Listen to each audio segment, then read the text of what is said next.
Selamat malam Bapak Ibu sekalian.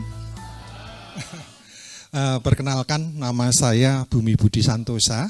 Nama saya panggilan saya Budi. Kebetulan saya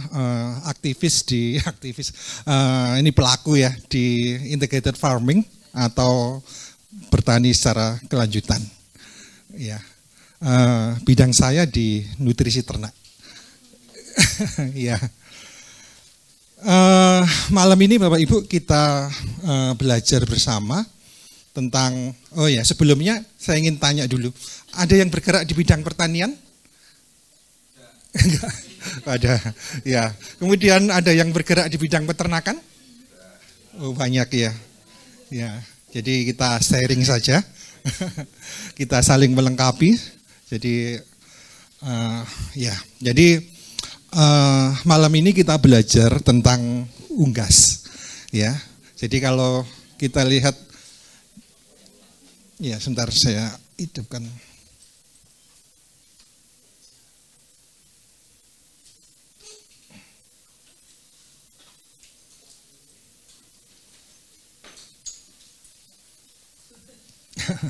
Ya, malam ini kita belajar tentang unggas. Jadi unggas itu biasanya terdiri dari puyuh, ayam, bebek. Jadi ini enggak harus semuanya ya. Jadi mana yang disukai, mana yang kira-kira memungkinkan dilakukan. Jadi kemarin saya browsing ya di internet, ternyata sampah di Indonesia itu luar biasa banyaknya. Jadi kalau saya lihat data ini, kalau dibagi gitu, kira-kira satu orang itu rata-rata sampah yang dibuang, rata-rata ya 115 sampai 184 kilo. Ya, bisa dibayangkan banyak sekali gitu ya. Jadi sebenarnya kalau kita lihat dari data ini, ternyata sampah-sampah itu sebenarnya belum dimanfaatkan gitu. Nah, ironisnya sekali, jadi tingkat kelaparan di Indonesia itu nomor 3 di Asia Tenggara. Mantap, memang mantap. Iya, mantap sekali. Sebenarnya Bapak Ibu, kan mungkin Pak Bayu sudah sering cerita, jadi bagaimana kita bisa memanfaatkan sampah itu. Jadi mulainya dari mana? Dari keluarga kita masing-masing. Jadi kalau saya rata-rata ya, misalkan satu keluarga ada 4 orang, berarti 1 tahun kira-kira ada 400 sampai 500 kilo. Jadi kalau kita bagi, ya rata-rata kalau untuk ayam gitu satu keluarga bisa ternak antara 5 sampai 10 ekor. Ya, jadi tanpa beli pakan sebenarnya. Jadi kita memanfaatkan apa yang ada itu sebenarnya sudah bisa untuk ternak ayam. Ya bisa aja ya, ternak ayam, bebek, sama puyuh. Nah nanti saya bicara satu-satu tapi secara garis besar. Kira-kira kelebihannya apa kalau kita ternak puyuh, apa ternak ayam, apa ternak bebek gitu malam ini. Ya, jadi prinsipnya sederhana aja. Jadi sampah rumah tangga kita bisa manfaatkan untuk pupuk atau kita bisa manfaatkan sebagai pakan. Tapi secara ekonomis sebenarnya buat pakan itu lebih mahal dibandingkan dengan pupuk. Jadi kalau bisa buat pakan gitu ya. Jadi nilai ekonomisnya lebih tinggi. Nah ini memang banyak faktor memang ya. Kalau memang tempatnya ada, kemudian daerah memungkinkan, bisa digunakan untuk ternak ayam atau puyuh atau bebek ini. Jadi sebenarnya kenapa kita perlu ternak ayam itu? Kalau kita lihat ya, jadi pertanian itu sebenarnya macam-macam levelnya. Yang pertama adalah, ini hampir sama ya kalau di peternakan juga, saya pakai ilustrasi, pakai yang di pertanian. Jadi kalau di pertanian ada namanya pertanian minim residu kimia. Nah, sayangnya di Indonesia masih belum diterapkan. Jadi kalau kita ekspor ke Singapura dan lain-lain, sebelum produk kita masuk sudah dicek dulu residunya berapa. Nah, sayangnya di Indonesia masih belum. Jadi kadang-kadang kita kalau kita ke pasar atau di mana, kita pilih yang mulus sekali, yang baik sekali. Jadi istilahnya gini, kalau kami di bidang pertanian itu ya bilangnya gini, ulat saja nggak mau, tapi kita orang mau gitu. Ya, jadi memang beban kita ya, jadi beban kami atau kita semua gitu. Bagaimana membuat produk itu bukan hanya produk, tapi benar-benar produk yang bisa menyehatkan. Jadi di atas pertanian residu kimia yang terstandar ada namanya pertanian semi organik. Nah, semi organik ini adalah pestisida sudah bebas pestisida, tapi masih menggunakan pupuk kimia. Nah, di sini hidroponik itu ada. Ya, hidroponik. Nah, kemudian yang level selanjutnya adalah pertanian organik. Nah, demikian juga nanti kalau kita buat ayam, ayamnya juga ayam yang organik. Nah, pada level pertanian organik ini bukan hanya untuk konsumsi, tapi makanan yang bisa menyehatkan. Jadi gara-gara pelatihan begini Bapak Ibu, saya jualan sayur. Ya, nggak sengaja. Ya, jadi kebetulan ini di tempat saya, di rumah saya di Sidoarjo, di lantai 3. Iya, di Sidoarjo. Rumah saya di Sidoarjo. Nah, saya tanam kangkung Bapak Ibu. Jadi saya sistem per minggu, jadi modelnya seperti ini. Dulu saya bagi aja ke tetangga-tetangga dan lain-lain. Lama-lama tetangga-tetangga ini kalau dibagi terus-terusan kok merasa enggak enak gitu. Ya udah beli aja. Ya akhirnya makin berkembang, akhirnya sekarang jualan sayur. Ya katanya gara-gara. Nah mau berhenti, nggak bisa Bapak Ibu. Kenapa? Pelanggan mesti gini, Pak, kalau Bapak berhenti jualan, nanti sayurnya dari mana gitu. Ya, kebetulan banyak pelanggan kami yang ini, banyak yang sakit Bapak Ibu. Ada yang kena kanker dan lain-lain. Saya tanya, kalau konsumsi bisa bedakan nggak antara produk yang saya produksi sama beli di pasar? Ya. Kalau mungkin untuk orang sehat sulit sekali Bapak Ibu. Tapi kalau orang sakit bisa bedakan. Iya. Jadi kalau dia sakit itu kanker itu ada yang ya sakit kanker tanya kalau dia konsumsi sayur kita dia rasanya lebih sehat gitu, lebih segar. Iya, lebih segar. Kemudian kalau yang di luar wah tambah sakit semua. Iya. Kebetulan tempat kita yang di Pujon itu kan produksi sentral sayur Bapak Ibu. Jadi kalau petani-petani sana suruh makan sayurnya sendiri kadang-kadang nggak mau. Ya, jadi petaninya sendiri suruh makan sayurnya nggak mau. Dulu penggunaan pestisida masih ya 1 liter, makin lama makin nambah, makin nambah. Ya, jadi seperti itu Bapak Ibu. Ya sederhana seperti ini, dari mana ya tadi memanfaatkan tadi, jadi pupuknya dari pupuk organik cair atau pupuk organik padat.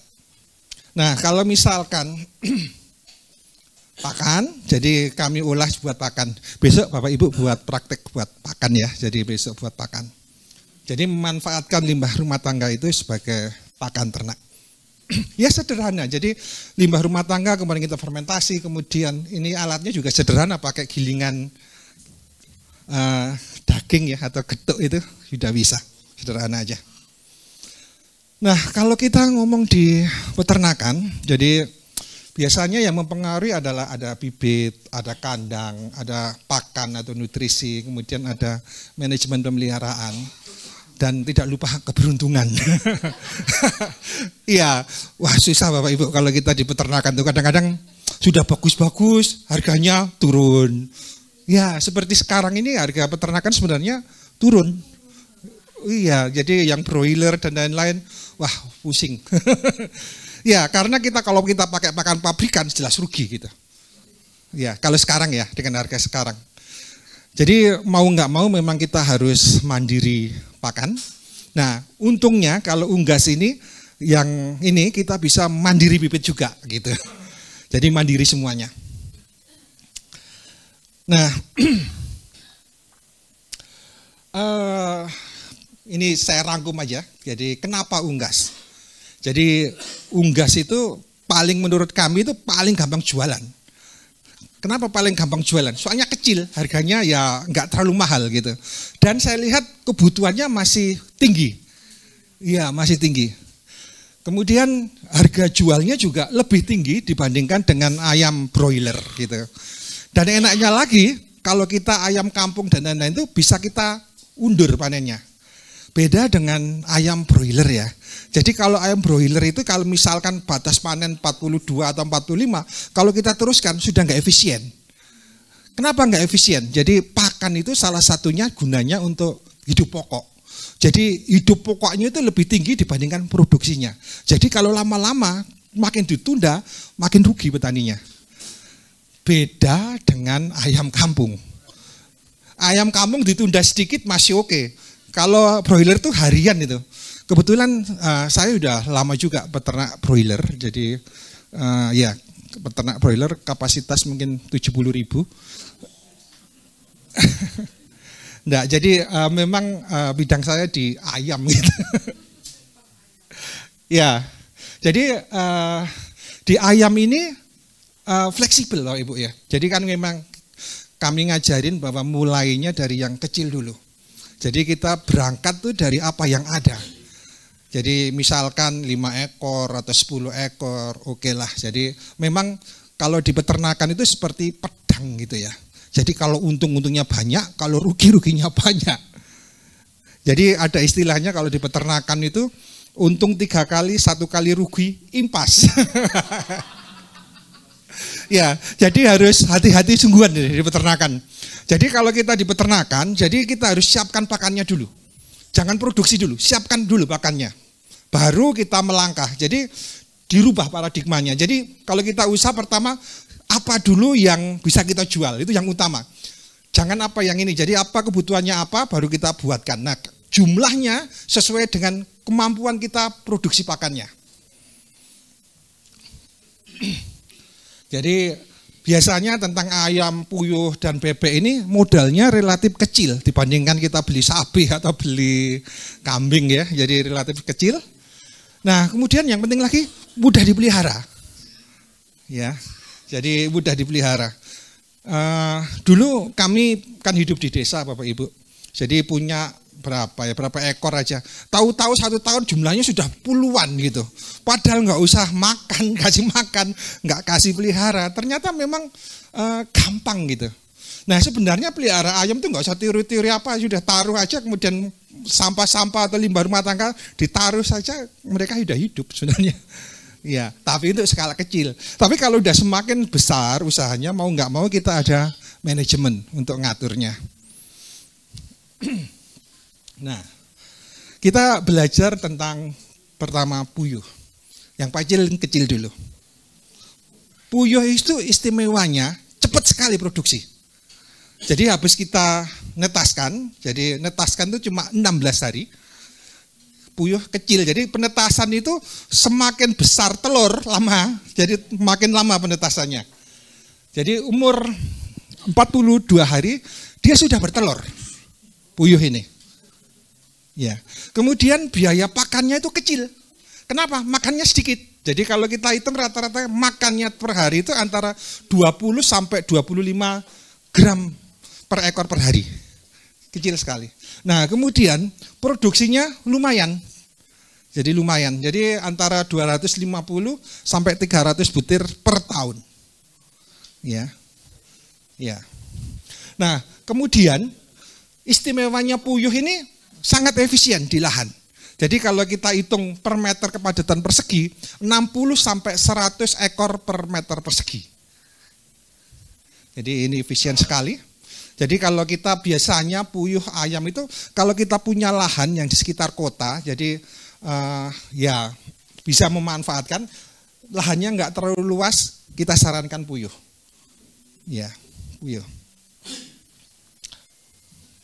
Nah ini contoh kandang, jadi kandang puyuh. Ada yang sudah jadi seperti yang kanan itu, atau yang besi-besi itu bisa sudah jadi beli di toko-toko online ada, atau buat sendiri ya, yang kayu itu kita buat sendiri. Jadi bisa di tingkat 4, jadi efisien sekali.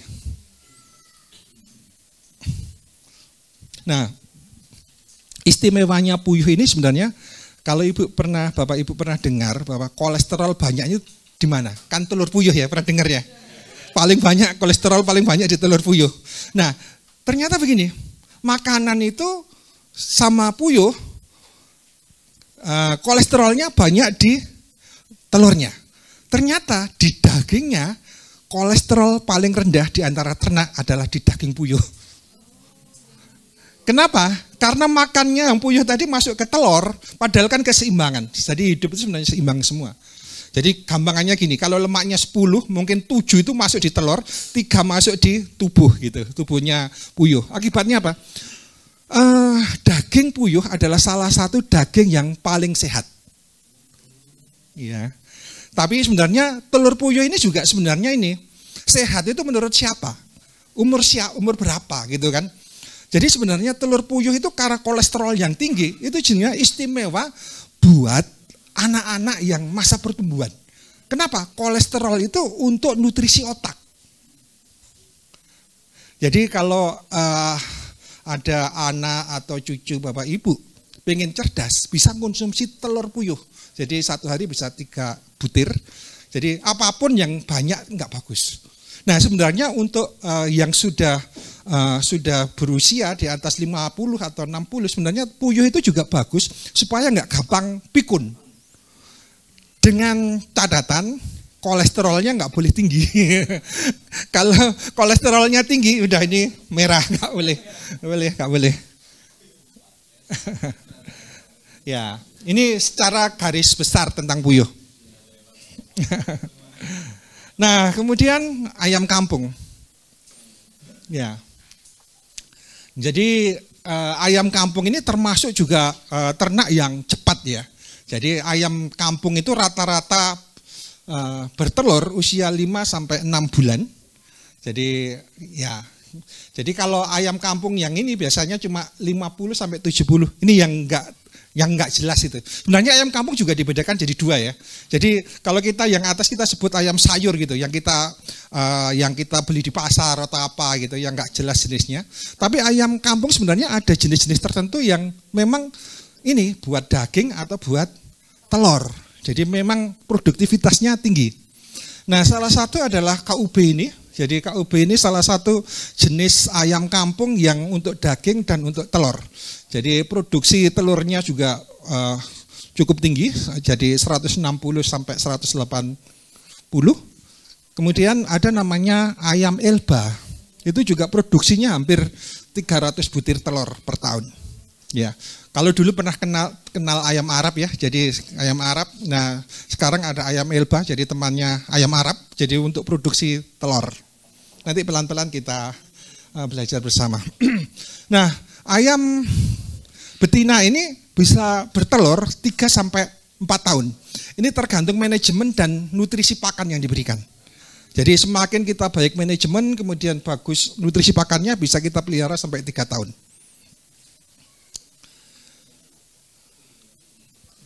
Ya, kemudian kalau misalkan ada untuk daging, jadi rata-rata ayam kampung itu dipelihara 4 sampai 6 bulan, ini tergantung jenis dan nutrisinya. Nah, rata-rata beratnya itu 1,1 sampai 1,5. Nah, nilai nutrisinya ini kisaran sangat luas ya, 2,3 sampai 7,86. Jadi ada tertentu yang efisien, ada tertentu yang tidak efisien. FCR itu gampangnya begini. 1 kilo daging terbuat dari berapa pakan gitu. Kalau FCR-nya 2,3 berarti 1 kilo daging itu dibentuk dari 2,3 pakan. Jadi semakin kecil FCR itu menunjukkan efisiensinya makin bagus. Jadi semakin kecil FCR-nya. Nah, chopper itu rata-rata panen umur 60 sampai 70 hari. Jadi FCR-nya 2,3. Jadi lumayan baik ya. Jadi ayam kampung dengan level segitu bagus sekali. KUB juga hampir sama. Kemudian ada ayam sensi. Jadi ayam sensi itu sentul seleksi. Iya. ini FCR-nya ya termasuk bibit unggul kampung unggul yang ada di Indonesia. Nah ini cuma contoh-contoh aja. Jadi ya jadi ada ayam Indonesia pelung. Jadi ya pelung ini pertumbuhannya juga sangat cepat. Jadi salah satu kita sarankan kalau mau ternak ayam, jadi nanti bisa dikawinkan dengan ayam pelung ini supaya hasil anakannya produktivitasnya baik, terutama untuk pertumbuhan. Kemudian ada ayam kedu, ini juga istimewa di bidang produksi telur sama pertumbuhan dagingnya. Jadi ayam kedu. Kemudian ada ayam sentul. Jadi ya ayam sentul ya, jadi termasuk juga jenis ayam kampung yang unggul. Jadi nanti kalau Bapak Ibu bisa pilih di antara tadi, mungkin di daerah itu apa yang ada. Jadi bibit adalah salah satu faktor penentu gitu. Jadi carilah bibit yang benar-benar baik gitu. Nah ini kalau untuk telur ada ayam Arab. Jadi produksinya juga telurnya sangat tinggi, 250 sampai 260. Kemudian ada Elba yang ya jenisnya hampir sama dengan ayam Arab.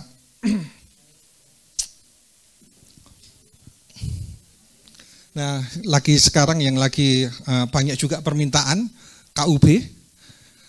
Ayam KUB ini banyak sekali permintaan.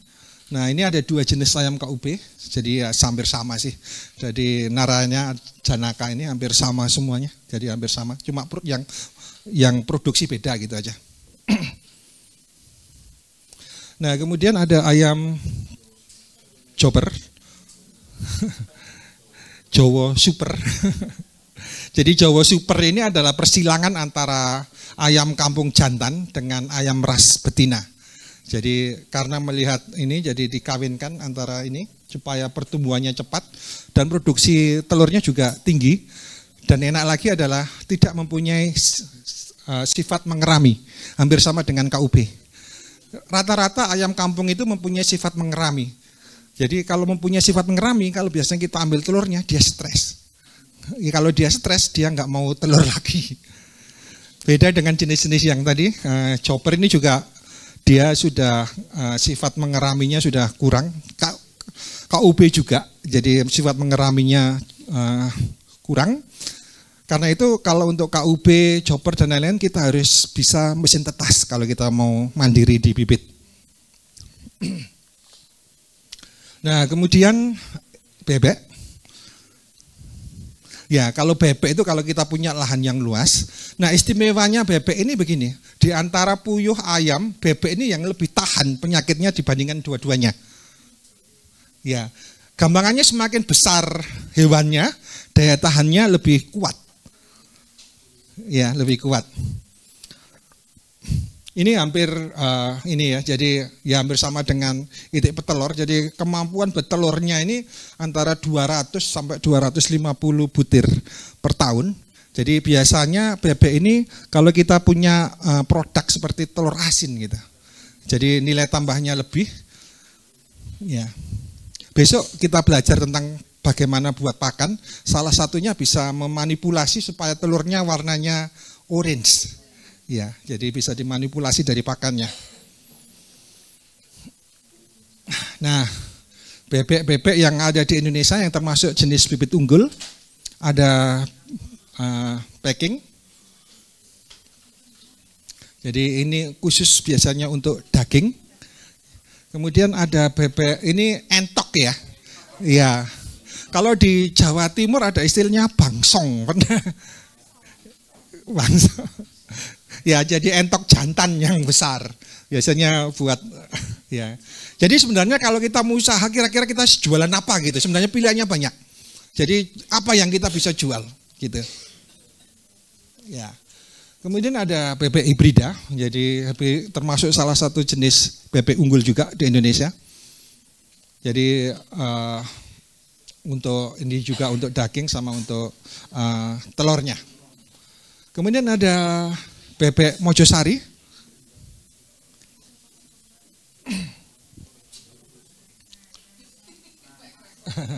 Kwek-kwek. Ya. Kemudian ada bebek Tegal.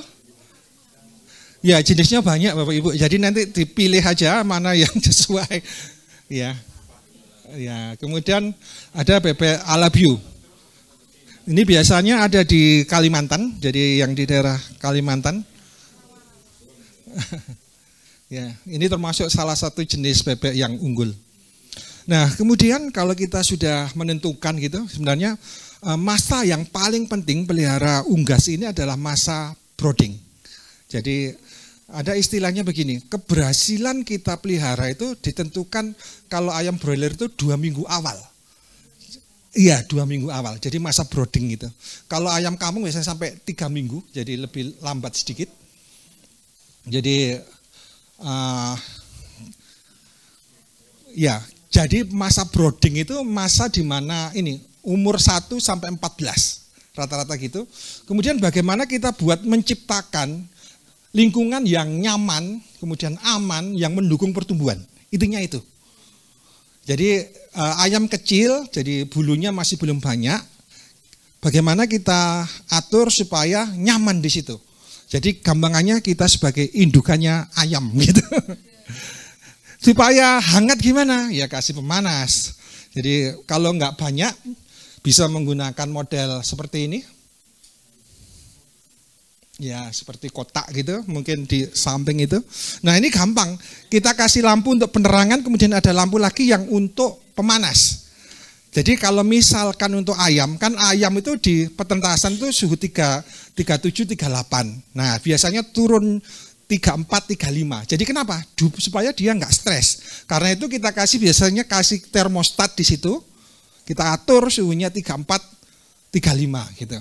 Nanti biasanya tiap 2 hari sekali kita turunkan suhunya. Lihat situasi ya, kita lihat situasi. Yang paling gampang ini, ayam itu nggak mempunyai kelenjar keringat, karena itu kalau dia panas dia buka mulut. Iya, panting, jadi buka mulut. Ya, jadi dia buka mulut itu berarti kepanasan. Ya, jadi intinya gini aja, kalau ayam itu nyaman aja, jadi nyaman. Biasanya nyaman tuh dia bisa makan, bisa minum, bisa main. Mainnya ayam tuh biasanya lari-lari Bapak Ibu. Jadi lari-lari kanan kiri, apalagi kalau pagi gitu kita buka tirainya dia lari-lari gitu. Nyaman dia. Nah, kalau misalkan jumlahnya agak besar, kita pakai seperti gini. Ya, jadi chicken gut ini. Jadi biasanya kita pakai seng. Kenapa? Biasanya tiap kalau untuk ayam broiler itu 2 hari sekali itu perluasan. Kemudian kalau untuk ayam kampung bisa 4 hari sampai 5 hari sekali. Berdasarkan gini, kita lihat situasinya. Jadi yang bagus itu digunakan 70%. Jadi tempatnya itu digunakan 70%. Kalau terlalu padat juga nggak bagus, terlalu longgar juga yang nggak bagus. Jadi idealnya apa? Kita bisa kira-kira sendiri. Jadi kalau dia terlalu padat ya diluaskan gitu. Nah, ini contohnya aja. Jadi nggak terlalu banyak, bisa pakai lampu. Tapi kalau misalkan ini lampu wattnya kayak ini bisa pakai pemanas. Biasanya pakai LPG atau pakai, ya kalau listrik biasanya wattnya besar. Biasanya kita sarankan pakai LPG, ada pakai batu bara atau apa, banyak faktor ya supaya dia panas saja. Nah ini. Nah jadi masa pemeliharaan itu, jadi sebelum ayam kecil atau bebek kecil atau puyuh kecil, kita siapkan tempatnya dulu. Jadi tadi broodingnya itu kita panasin dulu. Kenapa? Waktu dia masuk, dia nggak stres karena suhu. Jadi sebenarnya waktu awal pemeliharaan unggas itu stres terbesar adalah stres karena suhu. Nah, orang-orang salah kadang-kadang memikirnya begini. Kalau kita merasa panas, ayamnya merasa panas. Atau kita merasa dingin, ayamnya merasa dingin. Enggak, selalu begitu Bapak Ibu. Soalnya apa? Waktu ayamnya kecil, kan dia belum punya bulu. Mungkin kita merasa panas, ayamnya enggak merasa panas, soalnya dia masih belum punya bulu. Gitu. Yang paling gampang adalah melihat ayamnya itu. Nyaman enggak ayamnya? Nah, biasanya waktu naruh, waktu misalkan dalam transportasi biasanya kita sudah di tempatnya ini, jadi kita kasih air. Jadi air itu biasanya kita kasih air gula sama air vitamin. Kenapa? Kalau dalam transportasi dia masuk langsung minum, kemudian supaya nggak gampang stres. Jadi air gula kan untuk supaya pemulihan energinya cepat gitu. Kemudian dikasih vitamin supaya apa? Nggak gampang stres. Nah, kita bisa lihat gini, nyaman tidaknya ayam. Jadi kalau yang pertama ini ngumpul, berarti dia merasa kedinginan. Kemudian kalau sebelah sini dia minggir semua. Kenapa? Kepanasan. Kemudian yang ideal yang seperti ini. Yang model kiri, ya. Menyebar, jadi penyebar. Jadi kita lihat kondisinya. Kalau ayamnya menyebar, dia merasa nyaman. Nah, kemudian kalau merasa ini dia ada angin atau ada ancaman di situ. Misalkan ada tikus, ada kucing, ada apa. Jadi ayam refleks seperti ini Bapak Ibu langsung. Dia tahu kalau ada ancaman. Nah, yang harus dihindari adalah membuat tempatnya itu pojok seperti gini. Jadi kalau buat brooding itu jangan pojok. Kenapa? Kalau dia kedinginan ngumpul di sini semua. Akibatnya apa? Ya kalau cuma satu, tapi biasanya level tumpuk-tumpuk sampai 5. Ya, kalau kan dia merasa kedinginan, akhirnya numpuk. Biasanya yang bawah bisa mati. Karena itu buatnya harus bulat seperti gini. Kalau begini kan nggak ada sudut.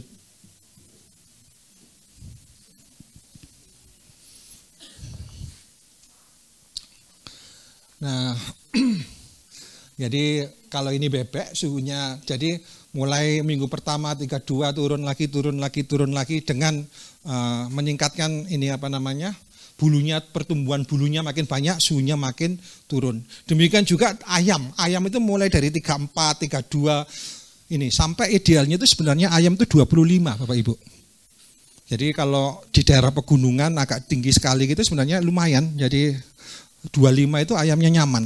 Jadi tidak usah pakai, kalau sekarang kan kandang-kandang semua pakai close house semua. Jadi kalau di daerah dingin biasanya sudah nggak usah pakai close house. Nah demikian juga standar kepadatannya. Jadi semakin besar kepadatannya semakin turun. Jadi semakin besar makin turun gitu. Ayam juga begitu. Jadi ayam kampung. Jadi kepadatannya mulai 1 minggu 40, 30, 20. Kemudian terakhir bisa 6 sampai 8 ekor per meter perseginya. Jadi kalau kita mau buat kandang, ukurannya adalah ini Bapak Ibu, yang terakhir ini 6 sampai 8 meter ini. Ini tergantung dari ketinggian berapa tempat kita. Jadi semakin dingin lokasinya biasanya semakin tinggi, kepadatannya bisa semakin meningkat. Tapi kalau di daerah panas, kepadatannya turun, harus diturunkan. Jadi kalau mau setting kandangnya ya per meter perseginya 6 itu aman. Jadi kalau kita ya tinggal dikalikan aja berapa ekor yang kita butuhkan, tinggal ini. Nah, jadi biasanya waktu DOC datang, jadi anak ayam, ya anak bebek atau anak ini hampir sama puyuh semua, kita cek. Jadi setelah 24 jam DOC masuk, kita cek di tembeloknya ini, di tembelok atau cropnya ini. Nah, yang bagus itu ini lembek, tapi ada airnya, ada isi pakannya gitu. Jadi yang paling bagus ini, jadi campuran antara pakan dan kan terasa kalau kita pakai terasa, ada pakannya, ada airnya gitu. Nah, yang bahaya itu cuma berisi air. Nah, kalau berisi air ini kan lembek sekali gitu, nggak ada isi pakannya kan terasa. Nah, kalau berisi air ini pertumbuhannya tidak normal.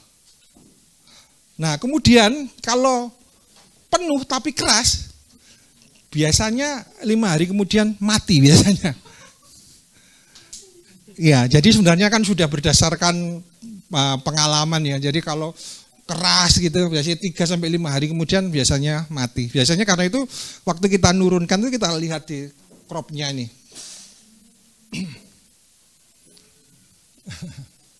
Jadi kalau bebek kita cek ya, jadi ini beratnya berapa. Jadi biasanya ya waktu DOC atau DOD atau DQ datang kita cek berapa. Jadi ngeceknya bukan satu-satu ya, jadi kita banyak 10 atau 20 gitu, nanti kita rata-rata. Beratnya berapa rata-ratanya. Nah, biasanya yang sehat ya ini, lincah, kemudian suaranya keras. Nah ini, yang paling gampang kalau kita dekat dia lari. Itu paling gampang. Ya kalau kita mendekat kemudian nggak lari berarti itu sakit. Kan secara insting kalau takut orang ya, jadi dia lari. Nah, yang bagus kalau kita lihat tembloknya ini penuh tapi lunak gitu. Kemudian kakinya juga harus hangat. Nah, kalau misalkan tidak seperti itu, kita kontrol juga ininya, kering di bulu dada, kemudian di pusar dan di keluarkannya. Kita cek. Nah, kenapa itu? Nanti kita lihat gini. Kalau tembloknya kosong, kenapa dia kok kosong? Nah, kita evaluasi. Apakah kurang cahaya? Jadi kalau istilah di peternakan itu ada lighting programnya. Jadi sebenarnya waktu ayam kecil itu harus terang lampunya. Kenapa? Lampu itu merangsang dia makan. Ya, jangan redup. Terang. Nah, kemudian apa terlalu panas atau terlalu dingin itu juga nggak baik. Jadi stres terbesar adalah di suhu. Jadi suhunya nggak boleh terlalu panas atau terlalu dingin. Atau terlalu padat juga. Jadi terlalu padat itu pengaruhnya juga ke suhu, kan untel-untelan gitu, makin panas. Nah, kemudian juga bisa liter. Liter itu alas kandangnya. Jadi alas kandang itu biasanya kalau masih kecil pakai liter, biasanya liternya itu bisa terbuat dari sekam bisa, atau seresah ini kayu, ya. Jadi, tapi kita hindarin geraji kayu yang halus ya. Kalau geraji halus itu biasanya debunya tinggi. Iya, debunya tinggi, biasanya ke mata biasanya. Jadi lebih aman yang seresah kayu yang agak kasar atau sekam gitu. Nah, waktu ayam kecil itu sangat penting sekali. Jadi kalau di peternakan yang di tradisional itu biasanya kalau basah, malam ini basah, ya harus diganti. Kenapa? Kalau liternya ini basah, kelembapannya kan tinggi. Nah, ini baru bau, ada penyakit dan lain-lain itu. Karena gara-gara basah aja. Nah, kemudian tempat makan dan tempat minumnya apa kurang atau settingannya nggak pas. Bisa terlalu tinggi, jadi nggak nyampe juga bisa. Jadi harus pas semua. Nah, kemudian kita juga lihat ini, apakah ayamnya itu stres atau sakit gitu. Jadi itu. Nah, kemudian kalau dingin, kenapa? Nah, dingin ini apakah kondisinya menyenangkan? Waktu kondisi bongkar itu apa anaknya ayamnya sakit apa enggak gitu. Nah, biasanya berhubungan dengan kesiapan kandangnya itu. Apakah kandangnya siap apa enggak? Siap artinya begini, sebenarnya standar kita sebelum ayam masuk itu suhu di dalam brooding tadi harus standarnya ayam. Jadi 34 gitu misalnya, 34 ya suhunya harus 34. Jadi dia masuk ke situ sudah merasa nyaman. Jangan waktu ayamnya masuk baru pemanasnya dihidupkan. Nah, itu biasanya sudah drop.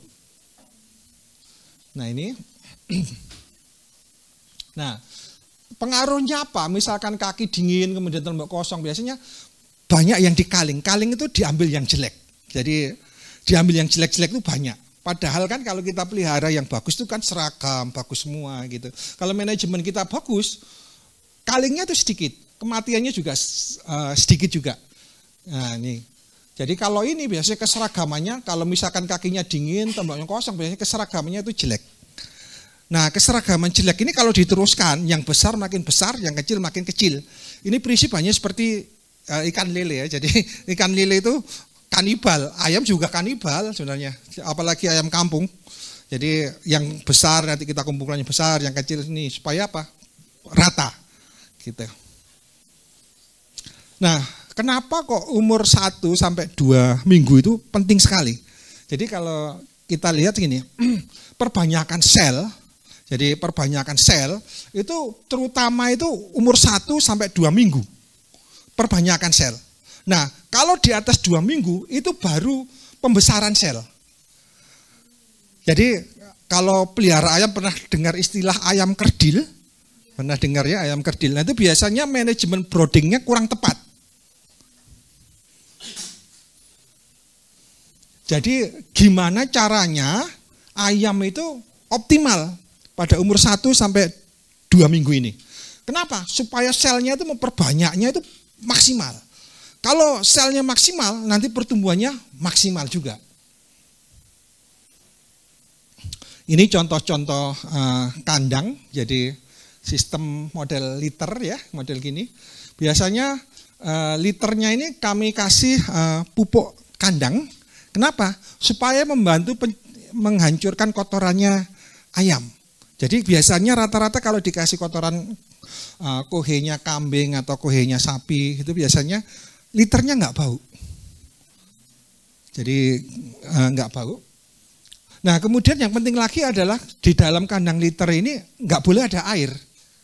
Jadi kalau misalkan tempat minumnya nggak boleh ada yang bocor, netes-netes. Jadi di kandang ini harus nggak lembab, harus kering. Kalau kering ini nggak bau Bapak Ibu. Nah sebenarnya kalau kita masuk kandang dan bau, itu berarti manajemennya tidak tepat. Kalau kita masuk kandang tidak bau berarti tepat gitu. Nah kita bisa pindah, tapi ayamnya kan nggak bisa pindah. Karena itu biasanya sakitnya ayam itu dimulai kelembapan ini. Jadi ya, jadi kalau bau itu kan relatif berarti ada bakteri banyak di situ. Yang bikin bau dan lain-lain kan bakteri ada di situ. Nah, kemudian ada sistem pembesaran panggung. Ya, biasanya peternak-peternak tradisional banyak menggunakan model begini. Nah, yang perlu diingat ada slatnya ini Bapak Ibu. Bentuknya harus kotak. Kalau model biasanya tradisional kan modelnya slatnya itu cuma gini. Garis-garis. Ya, kalau garis-garis nanti kakinya ayam tuh masuk. Jadi sering kecepit dan lain-lain. Ya, jadi kecepit. Jadi harus seperti ini, kotak-kotak. Jadi kalau kotak-kotak, kakinya ayam nggak masuk. Sebentar Bapak Ibu, kok panas?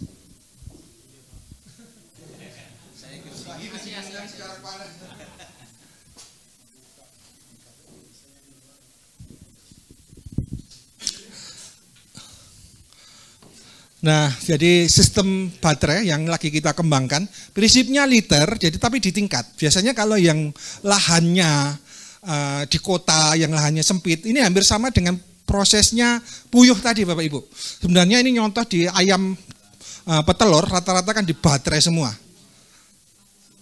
Nah ini. Ya, dan tapi ini sistemnya sistem liter. Artinya apa? Sebenarnya ini sampai pemeliharaan, terutama untuk pedaging, nggak ganti gitu. Jadi nggak buang kotoran. Kenapa? Sudah dikasih ini tadi pupuk, ya kotoran kambing atau kotoran sapi, dan nggak bau ini. Jadi lebih efisien. Cuma kita kasih makan, beri minum gitu. Tapi sebenarnya kalau ini tempat minumnya kita kasih nepel, sudah nggak bersihkan lagi tempat minumnya. Jadi lebih hemat tenaga lah.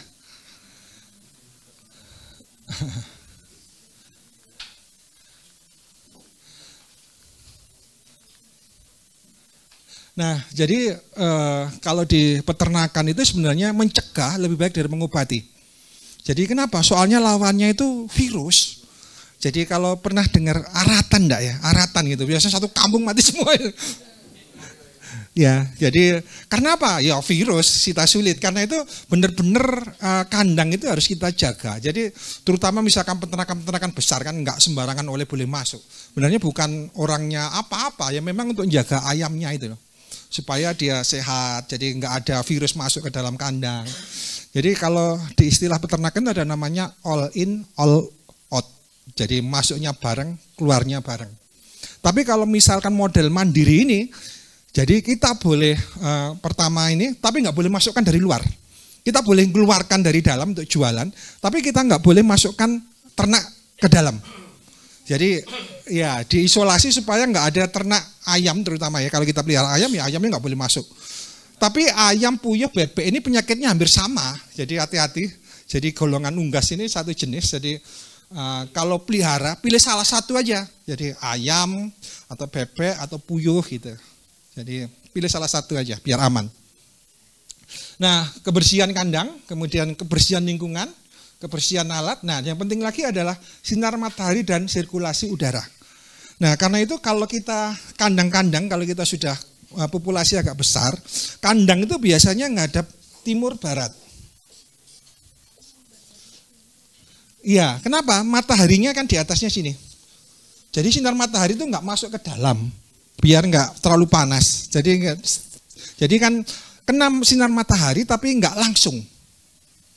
Nah kemudian lebar kandang itu rata-rata 6 sampai 8 meter. Jadi kenapa? Sirkulasi udaranya biar lancar. Kecuali kandang closed house ya bisa 10-12 meter. Tapi kalau kandang-kandang kita nggak kandang-kandang closed house, sarannya 6 meter sampai 8 meter aja. Kenapa? Sirkulasi udaranya biar lancar. Jadi jangan sampai ada kelembapan dalam kandang itu tinggi. Jadi terutama ya di daerah panas itu, karena ayam itu kan nggak bisa pindah di kandang gitu. Panas dia buka mulut, di situ lembab, banyak penyakit di situ. Akibatnya apa? Masuk lewat mulut. Karena itu waktu COVID kemarin kan kita pakai gini semua. Masalahnya ayam nggak pakai gini semua. Soalnya awal, jadi kalau kita ternak ayam dan lain-lain, sakitnya itu mesti ngorok duluan. Jadi ngorok itu nggak bahaya, tapi ikutannya yang bahaya. Iya, mangap-mangap tadi yang bahaya itu. Mangap berarti memberikan kesempatan kuman masuk dalam mulut, masuk ke dalam pencernaan, masuk ke dalam paru-paru dan lain-lain. Akibatnya dia sakit. Nah, suhu, jadi misalkan kita ngatur suhu, biasanya kalau misalkan kita pakai kandang terbuka ya, model terbuka ini, suhu biasanya kita untuk ini biasanya kita tanami yang ngandung ini ya, agak jauh tapi misalkan pisang dan lain yang kelembapannya tinggi, jadi agak dingin. Atau pohon yang di atas kandang, jadi nggak ada sinar matahari tapi dingin gitu, peneduh untuk pendinginnya itu. Ya tadi, karena tadi supaya dia nggak panas. Kadang-kadang kalau misalkan sirkulasi anginnya kuat, biasanya kita pakai spuyer yang seperti kabut itu di dalam kandang, supaya dia dingin. Jadi intinya supaya dia nggak merasa kepanasan aja. Kalau kepanasan biasanya itu mulai. Tapi untungnya ayam kampung Indonesia itu sudah beradaptasi. Ya, soalnya kan penduduk lokal gitu sudah tahan panas. Yang bahaya itu kalau broiler dan lain-lain. Nah itu kan dia impor gitu. Dia kan biasanya iklim dingin, masuk sini iklim panas, gampang panas. Ayam kampung relatif lebih tahan dibandingkan ayam broiler atau ayam ras. Nah, besok pagi kita juga belajar buat jamunya ayam. Ya orang juga harus jamu supaya ini jamu itu jaga mulut. Jadi supaya ini jaga mulut supaya sehat. Ya saya lanjutkan. Jadi vaksin. Sebenarnya setiap perusahaan ada program vaksin masing-masing, jadi kita ngikutin aja. Tapi sebenarnya vaksin ini penting nggak penting gitu. Kalau di daerah itu sudah terserang penyakit, jadi sudah pandemi di situ, ya harus ada vaksin. Tetapi kalau di daerah itu nggak ada penyakit, nggak usah vaksin. Kebetulan di tempat kita nggak pernah vaksin selama ini. Aman. Kenapa? Nggak pernah masukkan ayam dari luar. Nah, vaksin ini sebenarnya kan melemahkan bibit penyakit supaya ada antibodi dalam ternaknya itu. Ini sebenarnya kalau kita ini ya, kalau di diri nggak ada wabah ya nggak usah divaksin, aman. Lebih nggak biaya juga. Ya ini penyakitnya tadi. Nah kalau ngorok biasanya kita pakai bawang putih bisa. Kemudian pakai belimbing wuluh. Jadi sebenarnya pengobatannya hampir sama dengan orang. Jadi kalau ternak itu hampir sama. Jadi kalau belimbing wuluh kenapa ya? Karena vitaminnya tinggi. Jadi dia untuk daya tahan tubuh. Nah biasanya juga mengkudu juga bagus sekali. Jadi ya. Tapi yang digunakan adalah mengkudu yang sudah masak. Yang ini. Daun sirih. Ya hampir sama lah dengan orang. Kemudian jeruk nipis. Ya, senot tadi. Nah ini, senot ya. Jadi biasanya kita pakai kalau ini untuk organik kita pakai jahe, kunyit, kencur, lempuyang biasanya. Nah besok kita belajar 3 yang biasa kita gunakan. Jadi ada jahe, ada kunyit, ada temulawak. Kunyit. Ya, kuteja. Nah, jahe itu gunanya untuk sirkulasi tubuh Bapak Ibu. Jadi biasanya kan gampangnya gini, ternak itu tidak sakit kalau begini, nutrisinya terpenuhi dan peredarannya lancar. Sebenarnya hampir sama dengan orang juga. Orang itu sehat kalau peredaran darahnya lancar, nutrisinya terpenuhi. Nah itu. Nah kunyit ini termasuk antibiotik kunyit. Kemudian temulawak ini mengandung kurkumin yang bagus untuk kesehatan hati. Ya, jadi sebenarnya semua efisiensi pakan dan lain-lain pusatnya pabriknya itu kan di hati. Jadi kalau kita ngomong kesehatan ternak dan lain-lain itu pusatnya di hati. Jadi bagaimana kita buat hatinya itu sehat. Karena itu dikasih temulawak yang banyak. Ya, kasih temulawak. Nah, nanti kalau ini dilakukan, kemudian ditambah nanti ramuan-ramuan itu, mungkin besok diajarkan juga. Nanti dagingnya itu nggak usah kasih bumbu, rasanya sudah enak. Kenapa? Dia dibumbuni waktu dia hidup. Ya, kelihatannya sederhana, memang gini ya. Kalau kita kan pernah dengar, kalau di laut itu banyak ikan tuh tidak sehat, terutama ikan yang besar karena makan logam-logam berat. Ya kan? Nah, ini kalau kita kasihkan ini berarti kan residunya ada di situ. Cuma bedanya residunya ini kan residu yang bagus. Jadi kalau kita ngomong buat produk itu bukan hanya sekedar produk, tapi produk yang bisa menyehatkan. Nah, pencampuran itu bisa waktu lewat buat pakan atau di air minum. Kalau ini kita besok dibuat air minum. Tapi bisa juga waktu kita buat pakan kita campur. Jadi seperti ini, jahe merah serbuk kita campur di pakannya, kemudian sambiloto dan lain-lain. Jadi kita bisa campurkan itu di pakannya. Jadi pakannya itu bukan hanya pakan biasa, tapi pakan yang mengandung obat. Cuma obat alami yang bagus untuk kesehatan manusia, kan bedanya gitu.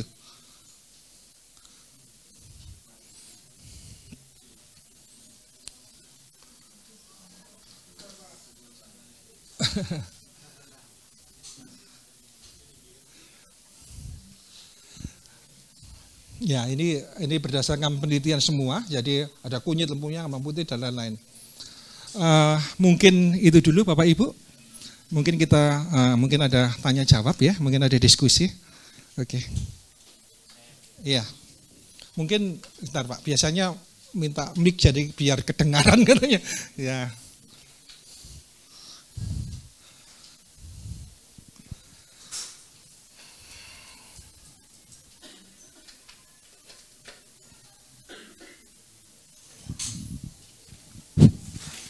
Assalamualaikum warahmatullahi wabarakatuh.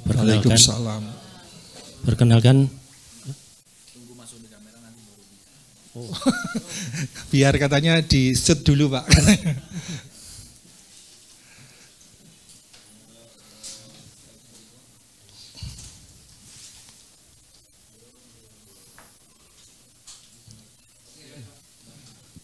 Perkenalkan nama saya Asnawing dari Papua. Merauke, Papua Selatan. Tadi keterangannya Bapak di bidang peternakan sebanyak 70.000. Apakah sudah ada RPH-nya? Satu, yang kedua mungkin ada pembekuannya atau pemasaran sampai ke Papua dan Kalimantan Utara mungkin. Kan kebetulan saya punya cold storage di sana. Mungkin itu aja Pak. Terima kasih. Assalamualaikum warahmatullahi wabarakatuh. Iya Pak, jadi 70.000 itu waktu saya sekolah, setelah lulus sekolah, kemudian ternak Pak. Jadi ini sudah lama. Jadi sebelum kita masuk di herbal dan mandiri, kami dulu kemitraan Pak. Jadi waktu awal-awalnya kemitraan, jadi kami belajar ayam dari kemitraan itu, tapi sekarang kami ke mandiri, ke ayam kampung Pak. Ya ayam kampung supaya lebih mandiri. Ya, gitu aja dulu Pak. Ya.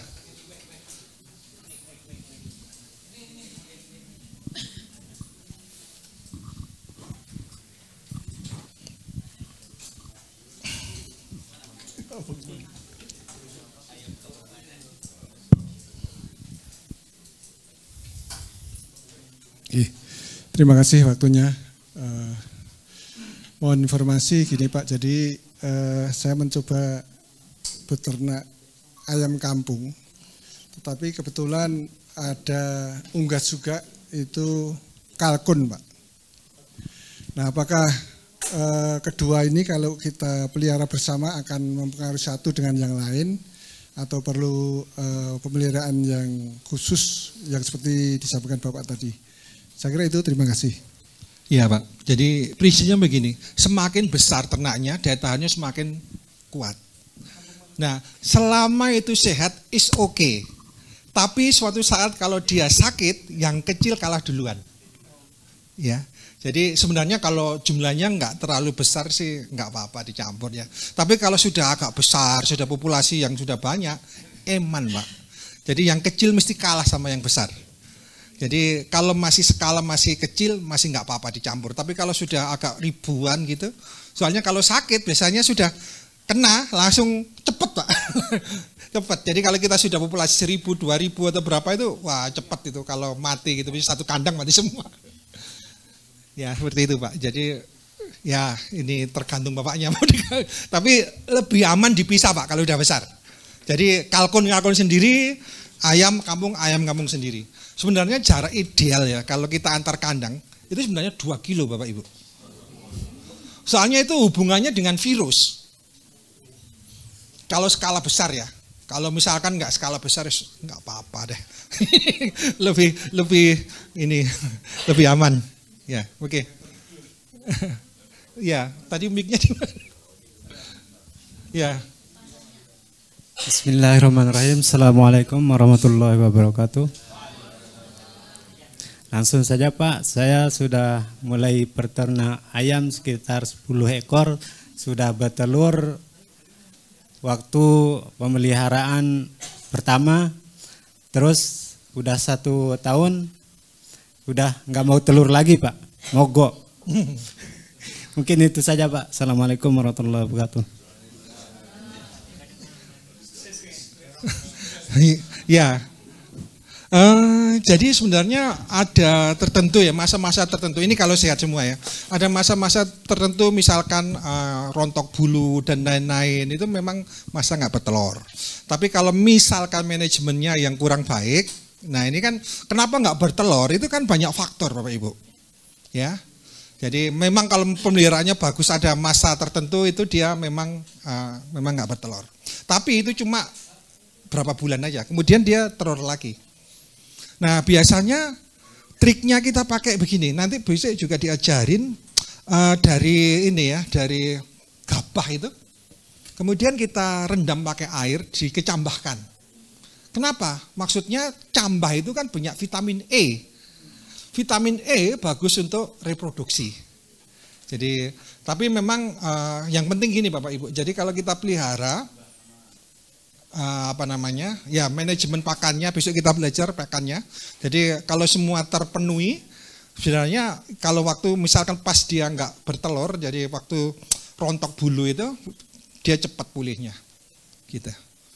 Jadi ya memang seperti itu kehidupan ayam. Ya, mungkin yang lain, ya. Oh ya, yang belakang dulu, mic-nya di belakang.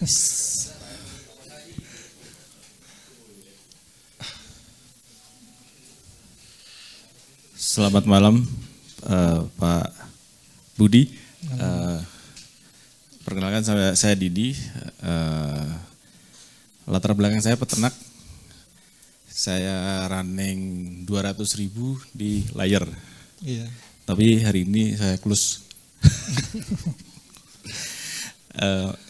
Kita sama orang mungkin perunggasan, kita tahu kenapa kita harus close layar.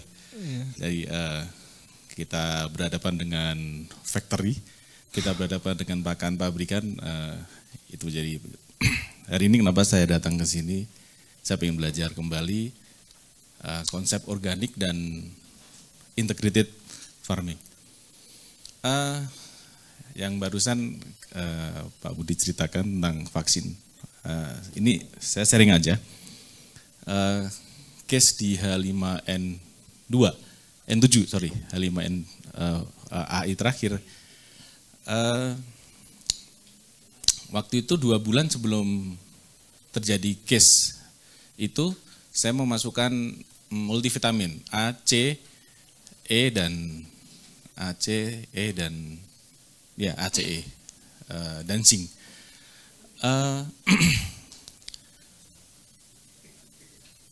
Semua farm sudah terpapar. Kita panik. Waktu itu ada satu perusahaan yang artinya sudah punya izin untuk mengeluarkan vaksin H5N7. Tapi masalahnya waktu itu adalah gini, saya tidak merasa penurunan produksi. Produksi saya tetap stabil gitu loh. Semua panik karena produksi di mana-mana turun semua, punya saya enggak gitu kan. Akhirnya saya minta sama TS-nya. Saya bilang, saya mau beli vaksinnya gitu. Kalau itu mahal sekali. Cuman syaratnya satu, saya minta kalau diambil di sampling apa sebutannya? Saya lupa. Di sampling. Ambil darahnya. Ambil darahnya. Apa Pak sebetulnya saya lupa. Tidak, maksudnya aja. Ya, diambil diperiksa cek bahwa ada nggak. Jadi dibuat preparat gitu ya. Ketahanan vaksin terhadap ketahanan tubuh imunitas terhadap virus itu gitu loh. Ternyata gitu kan. Ternyata ketahanan antibodi terhadap virus H5N7 itu sudah ada. Pertanyaannya adalah seperti ini. Si TS kemudian dia sampai dari perusahaannya sampai kirim surat ke saya, minta saya gini, apa yang sudah dimasukkan ke dalam tubuh si unggas ini gitu kan. Nah, dari situ kemudian saya berpikir, oh ternyata kayak kita manusia.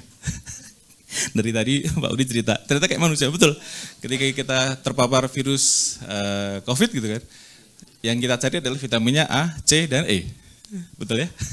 Nah ini kemudian terulang lagi setelah itu kita COVID gitu kan. Ya sama kemudian, saya kemudian di COVID, saya juga nyari A, C, dan E gitu, sebagai antivirus. Nah hari ini kita sekarang di dunia perunggasan ada namanya NKV. Di mana terus kemudian ada sertifikat organik juga. Pertanyaan saya gini, apa yang akan kita berikan ke ayam ini ke unggas ini untuk membentuk antivirus yang di mana kita ada antivirus gumbo. Tadi ada slide yang antivirus tadi bisa vaksin yang bisa dipaparkan tadi. Banyak sekali tadi, ada berapa Pak? Ada sekitar 20-an tadi. Sampai 30-an ada gumbo, Rosendoles, something. Dan itu yang kemudian yang kami rasakan waktu itu sebagai peternak. Kalau boleh tahu Pak, ya. Ayamnya jenis apa Pak? Isak. Petelur atau pedaging? Layer Pak. Layer ya. Iya. Terus ketika paparan virus itu, kembali lagi, apa yang akan kita lakukan terhadap virus yang sebanyak itu Pak? Apakah kalau kemudian pertanyaannya gitu, apakah selesai dengan kuteja itu atau apa? Karena gini. Ya. Saya datang ke sini konsepnya adalah organik. Ya, kita dalam frame organik ini berhadapan dengan virus yang kita orang unggas ngerti lah, karena tadi Bapak cerita kalau semuanya sekampung kena gitu kan. Oke lah kalau ayam kita cuman 50, mungkin 100 mati semua gitu. It's okay lah gitu. Iya, tapi bagaimana ketika kita mulai grow dengan 1.000, 2.000. Iya, apalagi populasi besar sekali gitu. Ya. Seperti itu, pertanyaan saya seperti itu. Baik, sementara itu dulu Pak Budi. Terima kasih. Iya, jadi virus itu memang ini ya. Jadi untuk manusia aja untuk menemukan lama sekali. Iya. Jadi mungkin yang paling gampang mungkin ya kita meningkatkan antibodi di ya ayamnya. Jadi meningkatkan daya tahan tubuh gitu. Ya kalau kita di organik Pak, ya ini menolong cuma seberapa gitu ya. Ya memang ya seperti itulah. Ya kalau skala agak besar kadang-kadang kan kita takut juga nanti kalau kena semua atau apa gitu. Ya. Iya, jadi memang di ayam ya gitu. Jadi kalau bahayanya ayam gini, kalau kena satu lokasi kena semua. Soalnya virus. Jadi virus itu sebenarnya obatnya pun untuk manusia juga nggak ada, belum ada. Yang ada itu cuma meningkatkan antibodi kita terhadap serangan penyakit itu. Kan sebenarnya begini, penyakit itu bisa masuk ke ternak kalau tubuh ternaknya paling gampang itu posisi lemah dan penyakitnya banyak, itu masuk. Tetapi kalau misalkan penyakitnya banyak, kemudian daya tahan tubuh kita pas tinggi-tingginya, ini kadang-kadang kena, kadang-kadang enggak. Nah, kalau virus itu kan di mana-mana ada. Kalau misalkan daya tahan tubuh kita tinggi, kemudian virusnya rendah, kita aman. Nah, yang kena itu kan yang daya tahan tubuhnya rendah itu. Nah, sebenarnya yang tadi saya cerita ini meningkatkan ya antibodi, kemudian ya menolong ya. Tapi kalau misalkan penyakitnya banyak dan ganasnya tinggi sekali, ya ini susah. Ya susah. Kayak udah kita pasrah yang di atas. Ya, Bapak Ibu, memang di peternakan, pertanian itu memang kita belajar rendah hati ya. Jadi rendah hatinya begini, kita tahu tapi banyak yang nggak tahu juga. Jadi semakin kita tahu semakin banyak yang nggak tahu. Jadi memang ya kita harus lebih pasrah yang dengan dia atas. Kadang-kadang kalau di unggas ya gitu, kita peliharanya bagus. Dulu saya broiler Pak, waktu harganya rendah sekali, wah sama aja juga, nggak untung juga. Ya mungkin kalau saya boleh beri masukan sebenarnya ya memang antibodinya yang kita naikkan. Sebenarnya nggak tahu nanti diajarin bikin probiotik untuk ternak enggak. Sebenarnya kalau nanti ada probiotik untuk ternak, sebenarnya itu lebih menolong. Jadi kan sebenarnya ya kita kalau mainan bakteri dan lain-lain kan gampangannya begini, ada bakteri bagus, ada bakteri jahat, ada bakteri netral. Nah kalau bakterinya bagus ini tinggi, kemudian bakteri jahatnya sedikit, ya kita lebih aman gitu. Ternaknya lebih aman. Jadi nggak tahu besok diajarin Pak Bayu nggak bikin probiotik tentang ternak. Jadi kalau ini dimasukkan ke ayam biasanya daya tahan tubuhnya lebih meningkat dan biasanya juga membantu di proses pencernakannya itu. Jadi kotorannya secara ini nggak bau. Jadi itu menunjukkan kotoran nggak bau itu menunjukkan penyerapan di saluran pencernakannya itu efisien. Jadi beda ya. Jadi nanti. Tapi sebenarnya kalau kita belajar proses fermentasi itu sebenarnya juga salah satu kalau kita main fermentasi kan ada bakterinya di situ. Nah bakteri itu biasanya masuk ke dalam ternak, kemudian biasanya juga kotorannya nggak bau. Jadi relatif tidak bau dibandingkan dengan pakan yang nggak difermentasi. Jadi proses fermentasi itu kan memecah dari yang kompleks menjadi sederhana. Yang sederhana lebih sederhana lagi. Jadi makin sederhana akibatnya makin gampang diserap sama ternaknya. Mungkin itu Pak. Jadi ya sama-sama mengambang, kita sama-sama belajar. Ya, mungkin yang lain ya kita ini. Ya. Siap. Bentar Pak, mic-nya tadi di mana? Mana Pak? Depan.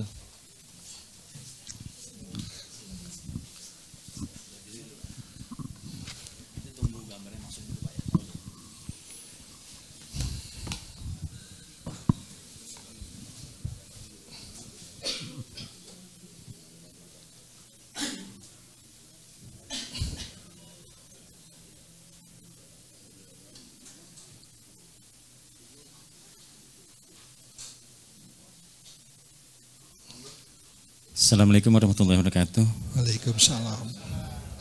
Ada mungkin saya tidak bercerita Pak karena memang pengalaman ini nggak ada. Jadi saya langsung saja kepada pertanyaannya. Yang pertama, mempertimbangkan Bapak ini sebagai pelaku peternakan ayam kampung tentunya sudah mempertimbangkan banyak hal gitu. Kira-kira jenis apa yang Bapak piara gitu kan. Biar saya ini bisa jadi follower gitu kan. Itu yang pertama. Yang kedua, itu berkaitan dengan ini kan yang selalu disampaikan oleh Pak Bayu, kita mulai dari apa yang ada gitu. Nah, tadi Bapak sampaikan, sarankan untuk unggas itu burung puyuh. Nah, kalau burung puyuh itu apakah juga bisa menggunakan limbah rumah tangga? Nah, seperti itu. Kemudian untuk makanan untuk masa brooding itu Pak, untuk ayam kampung, kalau tetangga saya miara ayam di sana katanya umur kecil itu pakai pur dulu gitu.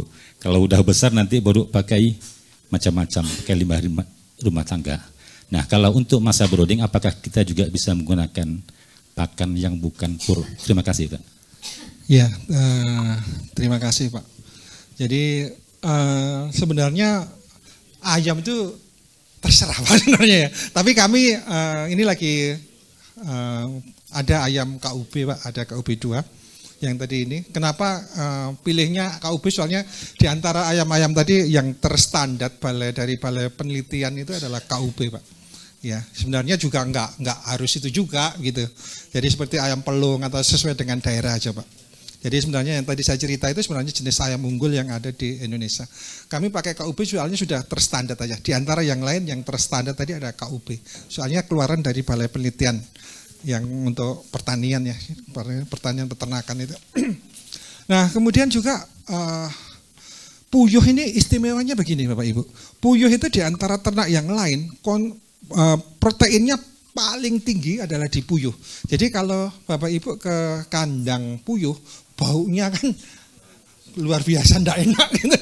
Jadi ciri dari protein yang tinggi itu biasanya baunya makin enggak enak. Gampangnya begini, kalau ada bangkai hewan itu lebih bau dibandingkan kalau buah-buahan busuk. Ya, jadi memang itu. Nah, sebenarnya semua bisa Pak, kalau besok kita belajar pakan, jadi tinggal proteinnya kita sesuaikan. Nah, dari bahan yang ada itu tidak harus beli pur sebenarnya, kita bisa bikin. Nah, saya jawab juga, sebenarnya rumah tangga Pak, ya bisa juga, tinggal di-combine dengan yang lain. Jadi bukan, kalau kita lihat itu bukan bahannya apa, semua bahan bisa digunakan, nanti kita lihat, tapi kalau besok kita belajar buat pakan sederhana ya, yang jadi patokan adalah protein sama energinya berapa. Jadi ternak itu, kalau kita buat pakan, minimal ada 5 jenis bahan yang kita gunakan. Kenapa? Melengkapi satu dengan yang lain. Kalau kita ngomong lebih dalam, asam aminonya harus seimbang. Jadi, saya ambil contoh ya, darah. Darah itu sebenarnya proteinnya tinggi, tapi keseimbangan asam aminonya enggak bagus. Jadi penggunaannya juga enggak bisa banyak, cuma 5% aja. Nah, limbah rumah tangga ini salah satu dari bahan yang kita gunakan. Biasanya kita pakai tepung ikan untuk menaikkan, kemudian atau ikan runcah yang murah itu bisa kita naikkan, atau bekecot juga bisa. Mungkin sekarang kalau misalkan maggot juga bisa. Cacing juga bisa, yang penting standar proteinnya terpenuhi dan energinya terpenuhi. Nah, demikian juga untuk ayam kecil Pak. Yang tadi saya cerita sebenarnya waktu ayam kecil ini kan penting-pentingnya pemeliharaan. Jadi kalau kita ngomong di peternakan itu, keberhasilan usaha itu ditentukan 2 minggu awal ini. 50%-nya ditentukan 2 minggu awal ini. Karena itu biasanya kalau yang ini kan belum pernah mencoba ya, daripada nanti disalahkan gitu, lebih baik beli pur saja gitu, supaya yang masa kritis ini lewat. Tapi kalau Bapak Ibu sudah biasa buat pakan ya silahkan aja, nggak masalah. Mulai kecil sampai ini nggak masalah. Yang penting gizinya itu terpenuhi. Kan takutnya ini belum pernah mencoba, langsung sebenarnya gampangannya kalau minggu awal ini agak sulit lah gampangannya gitu. Tapi kalau Bapak Ibu sudah pinter, is okay. Jadi kami juga biasanya sudah mulai dari kecil sudah mulai bikin pakan sendiri. Kenapa? Ya kita tahu isinya. Kan ya seperti itu Pak. Jadi ini tergantung pengalaman atau kemampuan dalam buat pakan. Nggak harus pur. Ngomong pur itu supaya aman saja. Ya mungkin seperti itu Pak. Ya silahkan. Oh sebentar Pak, dari depan dulu. Ya.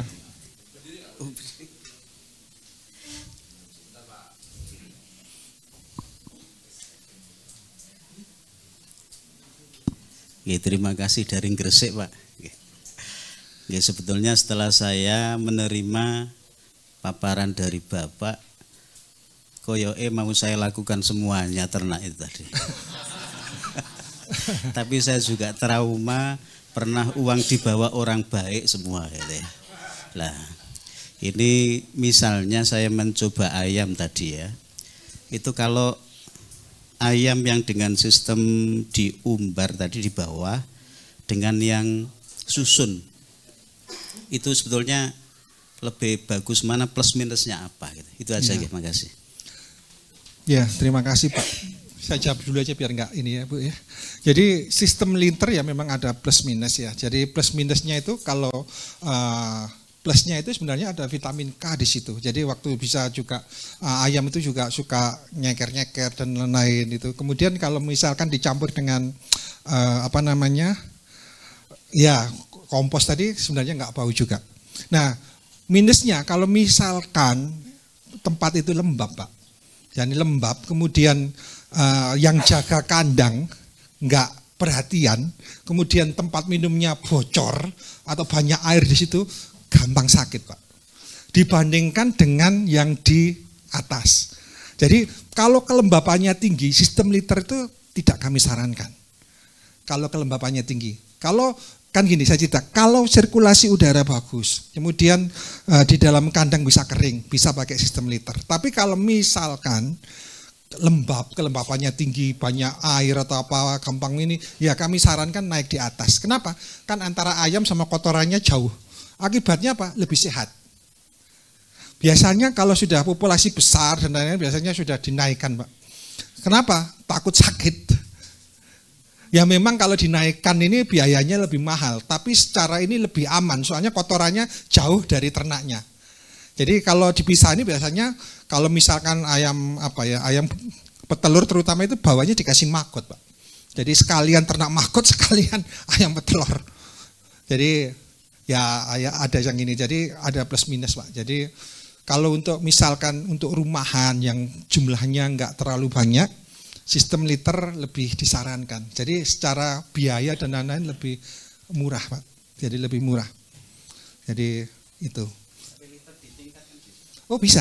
Jadi seperti kandang yang ini kita lagi liter sistem kotak itu ditingkat Pak. Nah ini tergantung juga dengan sirkulasi udara. Jadi terutama yang di daerah di daerah kering, di daerah yang sirkulasinya baik, lebih nggak apa-apa ditingkat Pak. Jadi nanti gini perjanjiannya itu kotoran di dalam liternya itu harus kering, jangan sampai basah. Kalau basah itu nanti kepadatannya dikurangi aja Pak. Jadi supaya di liternya itu kering, bisa ditingkat Pak, bisa. Nah, kan setiap daerah beda-beda ya satu dengan yang lain. Jadi, nah kepadatan juga tergantung gitu. Jadi prinsipnya gini, lihat liternya. Kalau basah, kalau model basah, dikurangi ayamnya Pak, sampai dia kering gitu. Jadi intinya liternya harus kering gitu, gampangannya, mesti aman, nggak sakit. Tapi kalau liternya basah, nah basah kemudian bau. Jadi sebenarnya kita lihat kandang kemudian bau, berarti itu basah, mesti basah. Gitu Pak. Ya seperti itu. Ya. Assalamualaikum.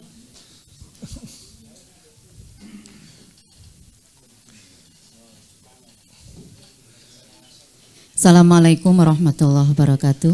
Waalaikumsalam. Terima kasih waktunya Pak Budi. Saya Bu Nur Hidayah. Panjenengan hari ini adalah idola kami. Panutan, katakanlah panutan. Kalau panjenengan sudah sebagai praktisi ayam kampung, kami pun ingin seperti itu. Gini Pak, kalau tadi Bapak ini bertanya kemudian panjenengan kembalikan lagi. Kami ingin apa yang sudah panjenengan berikan ketika masa brooding. pada ternak panjenengan. Barangkali itu bisa kami contoh. Kami tidak akan menyalahkan seandainya yang kami menyontoh itu gagal. Berarti kami yang kurang pandai begitu. Mohon nanti bisa dijelaskan apa saja yang panjenengan susun tadi. Apanya? Untuk pakan. Oh ya. Yang ya, brooding. Untuk pakan besok Bu.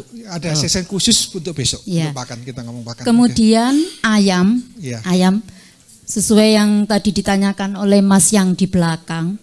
Itu apakah memang ada ayam kampung itu bermacam-macam? Jadi saya ini sudah mencoba beternak. Ada ayam itu yang punya jembel, babon tapi punya jembel. Itu rata-rata kalau mengeram itu enggak bisa.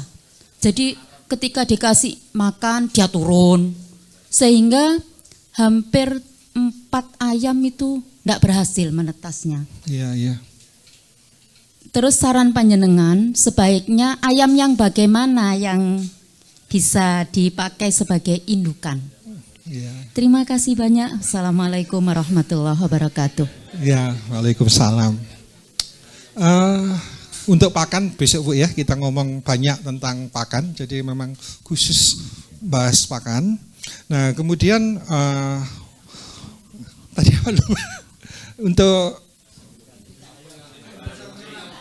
oh iya, indukan yang mengerami. Jadi sebenarnya ini dua sisi juga yang ada plus minus ya. Kalau kita sudah menggunakan mesin tetas, kita pilih indukan yang nggak mengerami malah Ibu. Kenapa? Supaya waktu diambil telurnya dia nggak stres. Jadi mungkin Ibu termasuk punya ayam yang sudah tingkat mengeraminya kecil. Nah kalau mengeraminya ini biasanya kita pakai mesin tetas. Jadi besok juga kita praktek buat mesin tetas. Sederhana. Ya, jadi kenapa? Soalnya sekarang banyak ayam yang disetting, jadi dikawinkan ini dengan ini. Jadi gampangannya rekayasa genetik gitu. Jadi dikawinkan. Nah rata-rata yang dicari adalah ayam yang enggak mengerami. Kenapa? Supaya produktivitasnya tinggi. Jadi kalau mengerami itu 1 tahun rata-rata 3 kali putaran. Jadi kan rata-rata begini, ayam itu 1 bulan kan rata-rata bertelur antara 10 sampai 15. Jadi ya 10 butir lah. Jadi kalau kita ngomong mulai masa mengerami, masa istirahat dan lain-lain, rata-rata perputaran 1 tahun itu cuma 3 kali. Jadi cuma dapat telur 30 butir aja. Tapi kalau misalkan jenis-jenis ayam yang tidak mengerami kan sudah tidak ada mengeraminya, tidak masa istirahat, bisa rata-rata 1 tahun 100 butir. Ya tergantung jenis dan lain-lain ya. Jadi ya seperti itu. Jadi ini pilihan tadi. Jadi memang ada jenis-jenis tertentu yang masih mengerami. Tapi ya ada kekurangannya, daya jumlahnya cuma sedikit. Tapi kalau untuk produktivitas mending yang tidak mengerami. Yang tadi saya cerita seperti KUB, kemudian itu rata-rata tingkat mengeraminya rendah. Seperti chopper. Soalnya memang disetting supaya dia tidak mengerami. Ya, begini Bapak Ibu. Ayam itu tetap bertelur biarpun nggak ada pejantan. Ya, kadang-kadang yang bukan orang peternakan apa bisa bertelur kalau nggak ada pejantan. Jadi sebenarnya kalau kita lihat ayam layer atau ayam petelur, itu semua nggak ada pejantan. Kemudian kalau kita pelihara puyuh, kita pelihara adalah yang betina juga. Jadi kalau kita lihat telurnya yang infertil, nggak bisa ditetaskan. Jadi kalau besok ngomong penetasan, nggak semua telur bisa ditetaskan. Jadi kalau beli di luar rata-rata nggak ada infertil semua, nggak bisa ditetaskan. Iya nggak ada, ya nggak dikawinin sama pejantan. Ya seperti itu. Ya mungkin ada yang lain, ya silakan.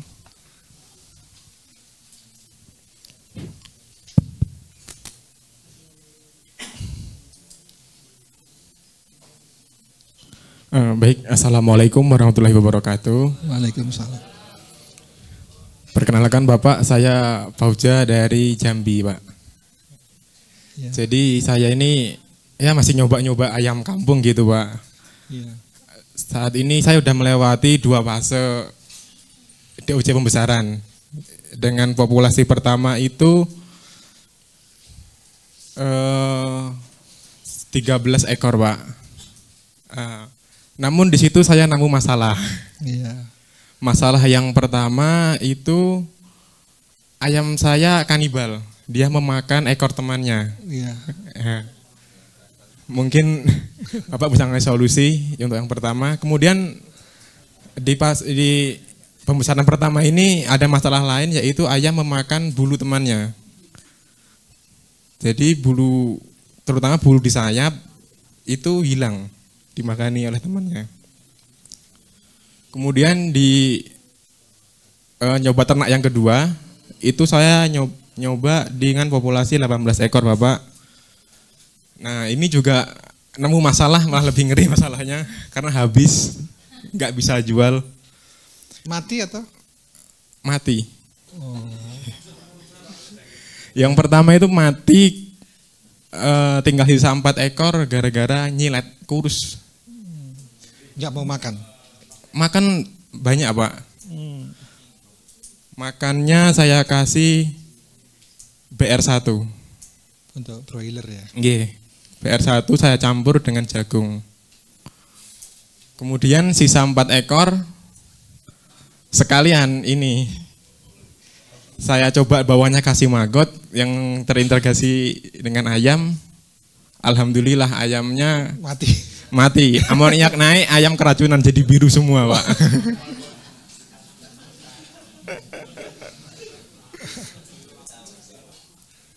Jadi saya berharap Bapak bisalah ngasih solusi untuk saya masalah seperti itu. Ya, terima kasih. Iya, jadi sebenarnya ayam ini termasuk kanibal, Bapak Ibu ya. Jadi kalau misalkan kalau Bapak Ibu pernah ke kandang ayam itu akan ada 2 warna ya, kuning sama merah. Biasanya yang merah itu dikejar terus itu. Jadi semakin berdarah, semakin dikejar sama ayamnya.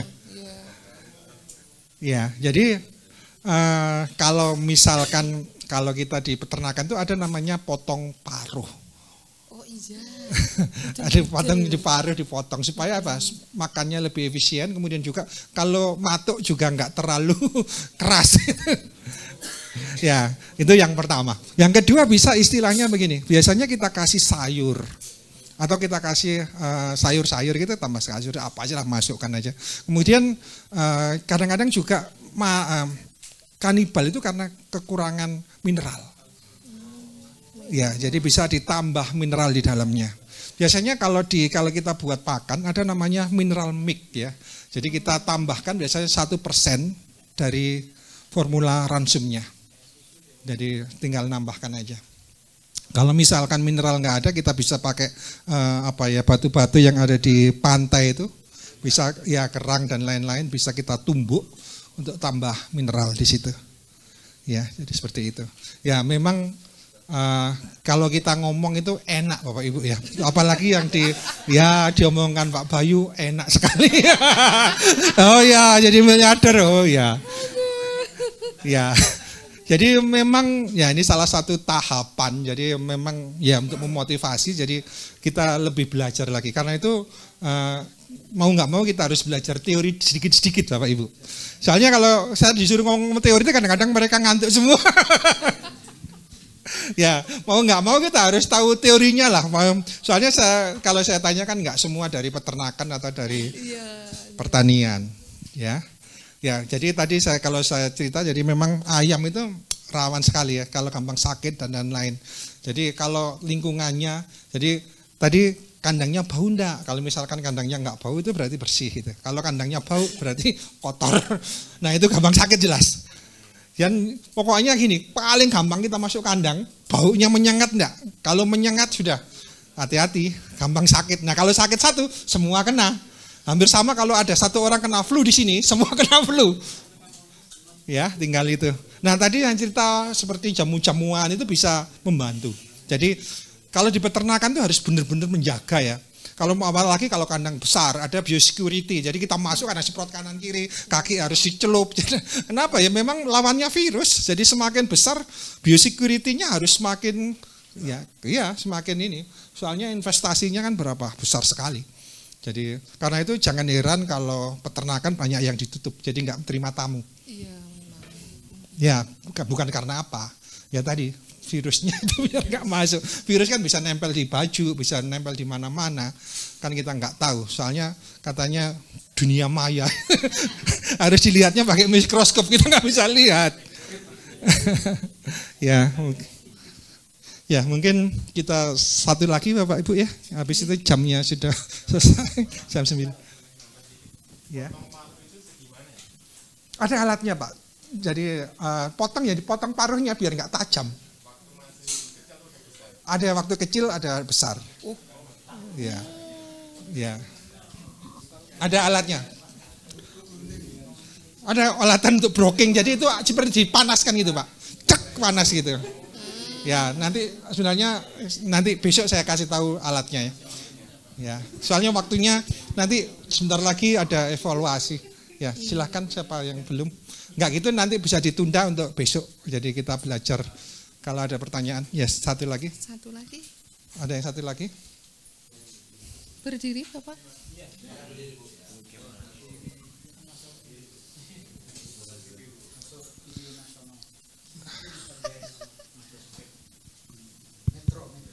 Assalamualaikum warahmatullahi wabarakatuh. Waalaikumsalam. Perkenalkan, nama saya Ibu Tumiarni, Bapak Budi. Ini menarik sekali pembahasan tentang unggas karena kami memang punya ayam Bapak gak ketang 10 itu alhamdulillah ada ngaten nggih. Dari pembahasan Bapak Budi tadi mengenai kepadatan atau ukuran populasi kandang ya Bapak, yang akan saya pertanyakan untuk manajemen populasi ketika kita ada kendala lahannya itu kurang Bapak ya, sehingga kalau di desa itu ada istilah namanya ayam melangkring Bapak, ayam bertengger gitulah. Nah itu nanti apakah hitungannya beda atau gimana? Karena ayamnya kan memang sengaja dibuat tangkringan 1, 2, 3 bertingkat seperti itu. Itu satu. Yang kedua Bapak Budi yang aku tanyakan mengenai manajemen brooding untuk DOC terutama di masa rawan usia 1 sampai 14 tadi seperti itu ya. Apakah kita butuh yang namanya termostat Bapak, sehingga untuk kestabilan suhunya ketika kita tinggal lampu itu akan mati dengan sendirinya seperti itu. Ngoten mawon Bapak, matur sembah nuwun. Wassalamualaikum warahmatullahi wabarakatuh. Ya, terima kasih Ibu. Jadi kepadatan itu dihitung berdasarkan luas, biarpun diangkringan. Nah, itu maksudnya apa? Hubungannya dengan daya tampung liternya tadi Bu. Biarpun di atas kotorannya tetap di bawah. Ya, jadi nanti hubungannya dengan daya tampung kotoran yang ada di liternya itu. 6 sampai 8 itu sebenarnya nggak patokan. Jadi misalkan di tempatnya itu saya tadi cerita sirkulasi udara banyak dan kemudian juga target panennya umur berapa. Kalau misalkan target panennya sebenarnya ngitung padatan itu bukan ekor tapi kilo sebenarnya. Jadi semakin besar ayamnya kepadatannya makin kurang. Kalau misalkan kita cuma pelihara ayam bobot 1 kilo, kemudian untuk yang model-model panggang itu yang jadi 4, jadi kan bobotnya cuma 1,3, 1,2. Nah populasinya bisa 1,10, 1,9. Jadi tergantung dari beratnya ayamnya itu. Yang penting 70% 30 ya Bapak. Iya, kemudian juga yang penting lagi kandangnya nggak bau. Iya. Jadi kalau kandangnya bau berarti itu over. Salah satu ciri kepadatannya terlalu tinggi. Ya. Ya. Bapak nuwun sewu tambah satu lagi untuk mengatasi sirkulasi udara untuk model kandang Bapak. Model kandang itu kan kalau yang lebarnya tadi 6 sampai 8 ya Bapak. Itu kan modelnya hanya begini aja mungkin. Oh iya. Tapi ada sebuah kandang yang atasnya itu memang bolong ya Bapak. Ya monitor, istilahnya monitor, ada semi monitor. Gitu. Jadi itu semua tergantung dari kondisi lingkungan di situ. Gitu. Ya, jadi ada namanya hebel, jadi modelnya begini, atau model gini. Nah, ini ada rongga-rongganya ini semi monitor. Jadi ini tergantung dari lingkungan di situ, Bapak Ibu. Jadi kalau semakin panas kita sarankan yang ada lubang atasnya itu, ada 2 itu. Kenapa? Sirkulasi udaranya. Soalnya kalau kita masih ngomong kandang terbuka, jadi sirkulasi adalah faktor penentu keberhasilan ayam. Ya. Jadi ya disesuaikan dengan kondisi dan tempatnya ya. Ya. Oh, ya, Bapak, mungkin Bapak sebentar. Untuk atapnya Bapak itu butuh cahaya masuk enggak ya Bapak untuk kandang ayam? Oh enggak. Jadi cahayanya dari samping-samping aja. Oh cuma samping. Iya kan tadi kandang itu biasanya timur barat Bapak Ibu. Iya. Jadi supaya kenapa? Sinar matahari nggak masuk ke dalam. Kalau kita misalkan nih timur barat kan mataharinya sini masuk terus nih. Yeah. Nah sini masuk. Jadi sebenarnya ayam itu rawan sekali stres karena suhu. Panas nih. Ya panas. Yang tadi saya cerita. Jadi ketika ayamnya itu kan nggak ada keringat-keringat, dia buka mulut, itu salah satu faktor dia gampang sakit. Jadi gampangannya biar tutup mulut aja dia. Ya supaya tutup mulut aja. Kalau tutup mulut dia kan lewat saluran hidung.